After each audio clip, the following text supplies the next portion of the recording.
1 week after President Joe Biden and his foreign policy team left the Middle East, the impact on the region and the historic Abraham Accords is still being felt. When President Biden came to visit both Israel and Saudi Arabia, things began to change in the region as agreements for mutual defense between Israel and neighboring Arab countries began to fall apart. The security architecture, publicly at least, unraveled. It was canceled, and the UAE instead is now trying to reestablish diplomatic relations with Iran, as are some of the other countries. So it seems that they measured the United States' commitment to confronting Iran up, measured it as too weak, and are trying to come to some terms with the Iranians.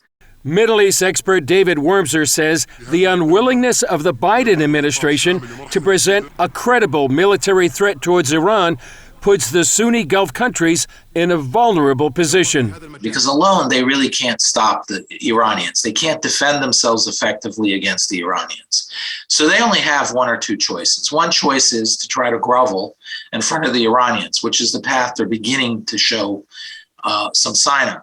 The second path is to find a new strong horse, a new patron of power that can help defend them. In addition to the defense concerns, the Biden administration is also making a change to the Abraham Accords by reintroducing the Oslo framework for Middle East peace talks by bringing in Jordan, Qatar, and the Palestinian Authority.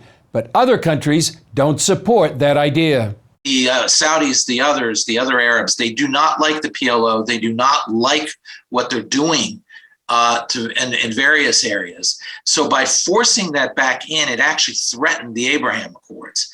Again, fortunately, I think the overriding interests of the countries are so strong that the Abraham Accords will survive, but it will not be with U.S. coordination. Former Special Envoy for the Abraham Accords, Aryeh Lightstone, says these Gulf countries are frustrated. And there is a feeling of, what are we going to do for the next 26 months? Lightstone says if the U.S. doesn't lead, other nations are waiting to take over. There's no coincidence that Putin showed up to Iran just as Biden left the region. There's a competition here. If the U.S. doesn't lead, Russia or China will. It's absolutely in our interest to lead. And those countries want to be led by us. They want to follow with us. They want to stand next to us. They don't want to sit next to Putin. They don't want to sit next to the Chinese. They're not interested in that. But if we're not there, the Russians and the Chinese are. As Aryeh Lightstone said, Russian President Vladimir Putin visited Tehran and met with the leaders of Iran and Turkey. Many saw the summit as a threat to the United States and a danger to Israel. One major subject for the three leaders, how to divide their spheres of influence inside Syria, an issue of great concern to Israel. In general, the work of Russia, Iran, and Turkey contributing to the comprehensive settlement of the crisis in Syria is highly effective. Iranian President Ibrahim Raisi called to remove all U.S. troops east of the Euphrates River and an end to Israeli airstrikes inside Syria. Might transpire out of this conference that the Russians will decide to limit the freedom of action of the Israeli Air Force in Syria as a result of their getting closer to the Iranians. This could represent a threat to Israel, since it needs freedom of action inside Syria to stop Iran's further military buildup and the flow of arms to Iranian proxies like Hezbollah inside Lebanon. And here in the Middle East, many observers see the summit between these three major powers in the region as a signal to the United States. It says a clear signal that Russia, a strong power, and two other strong Middle Eastern powers such as Turkey and Iran, those are the most populous states in the region, are working together, cooperating, and they may cooperate, obviously, against American interests. Middle East expert Ephraim Inbar says both the enemies and allies of the U.S. in the region see America as a weak power under the Biden administration. Biden is not considered seriously in the Middle East. He's not considered a serious actor because America is weak. And in the Middle East, states and leaders are treating with respect only powerful leaders and powerful nations that are ready to act militarily. to attain their interests. Analysts warn that the combination of the growing alliance of Russia, Iran, and Turkey, along with a weak U.S. administration and Iran racing towards a nuclear bomb, all put increasing pressure on Israel. On this issue, time is not on Israel's side. It's quite clear that the Iranians are progressing quite quickly toward a bomb. They have the missiles to carry it. They have probably to overcome the hurdle of weaponization. And this makes Israeli action quite urgent.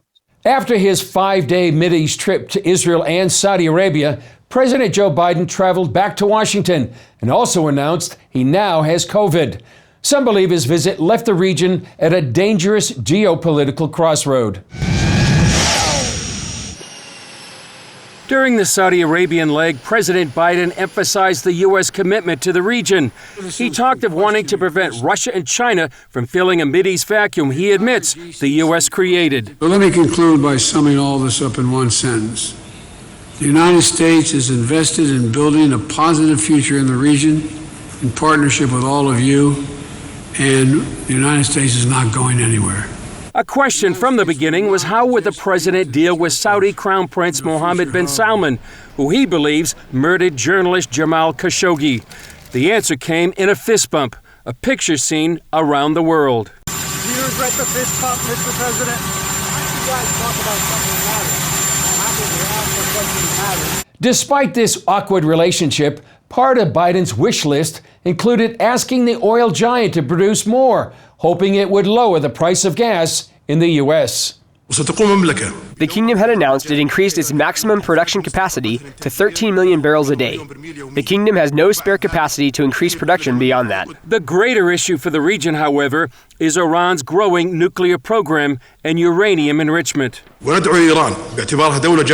call on them to comply with international law, to not interfere with the international affairs of other nations, to cooperate with the International Atomic Energy Agency, and to fulfill its obligations in this regard. Biden sees diplomacy as the best solution to stop Iran's nuclear program, although for some in Israel, that's not good enough.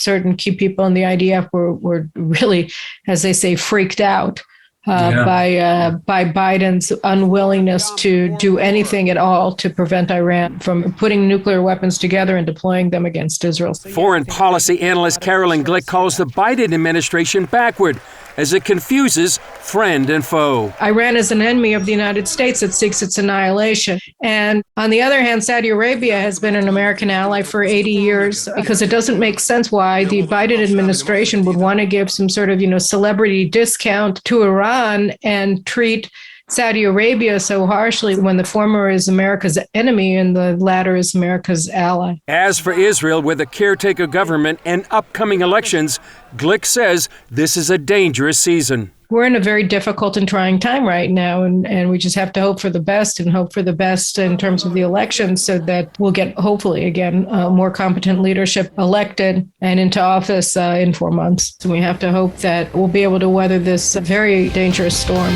Alpha.